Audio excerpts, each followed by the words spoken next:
দুই ম্যাচের দুইটাতেই ড্র। বিশ্বকাপের শুরুটা মোটেই মন মতো হয়নি উরুগুয়ের। স্পেনের বিপক্ষে ম্যাচটি তাই ছিল অস্তিত্ব টিকিয়ে রাখা লড়াই। অন্যদিকে 4 পয়েন্ট নিয়ে টেবিলের শীর্ষে থাকলেও স্বস্তিতে ছিল না ইউরো চ্যাম্পিয়নরা। গ্রুপ চ্যাম্পিয়ন হতে হলে জিততে হতো ম্যাচ, ফলে মাঠের লড়াইয়ে বিন্দু পরিমাণ ছাড় দেয়নি কেউ। লড়াই হয়েছে হাড্ডাহাড্ডি। শ্বাসরুদ্ধ করে এই ম্যাচ শেষে জয়ের দেখা পেল কারা, সেটাই জানবো প্রতিবেদনে।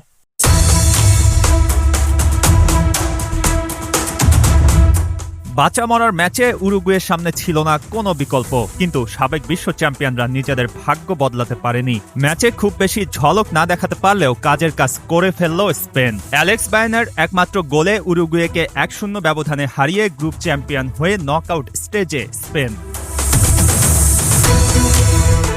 গুয়াদালাহারায় ম্যাচের শুরু থেকেই বল নিয়ন্ত্রণ করে স্পেন, তবে দখল যতটা ছিল আক্রমণ তেমন ছিল না। প্রথমার্ধের বেশিরভাগ সময়ই দুই দল গোলের পরিষ্কার সুযোগ তৈরি করতে ব্যর্থ হয়, তবে স্প্যানিশদের কাছে ফলাফলটা ম্যাচের 42 মিনিটে।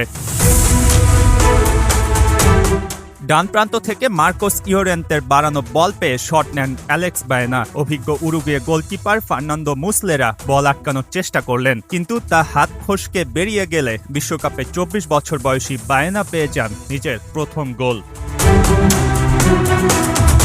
It's really hot today. Enjoy double flavor Polar Ice Latte.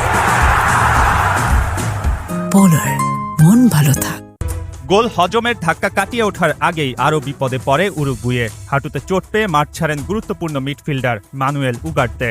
দ্বিতীয়ার্ধে আক্রমণে মরিয়া হয়ে ওঠে দুইবারের বিশ্ব চ্যাম্পিয়নরা, কিন্তু কাঙ্ক্ষিত গোলের দেখা পায়নি। মরিয়া ভাবটা ছিল একেবারে শেষ পর্যন্ত। স্প্যানিশ অ্যাটাকারদের সামনে হাজির হয় ভয়াবহ রূপে। 86তম মিনিটে নিকোলাস দে লা ক্রুসের শটে প্রথমবারের মতো পরীক্ষায় পড়েন স্পেন গোলরক্ষক উনাই সিমন, তবে তিনি ছিলেন সতর্ক। যোগ করার সময় পেনাল্টির আবেদনও নাকচ হয়ে যায় উরুগুয়ের। ম্যাচের একেবারে শেষ মুহূর্তে পাও কুবার্সিকে উরুগুয়ের ডিফেন্ডার অগাস্টিন ক্যানোবিওর ফাউল।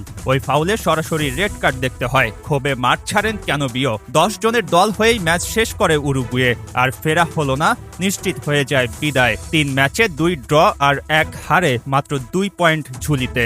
ওদিকে 3 ম্যাচে 7 পয়েন্ট নিয়ে স্পেন গ্রুপ সেরা। নকআউট পর্বে আরও ভয়ঙ্কর হতে চাইবে লা ফুয়েন্তের দল।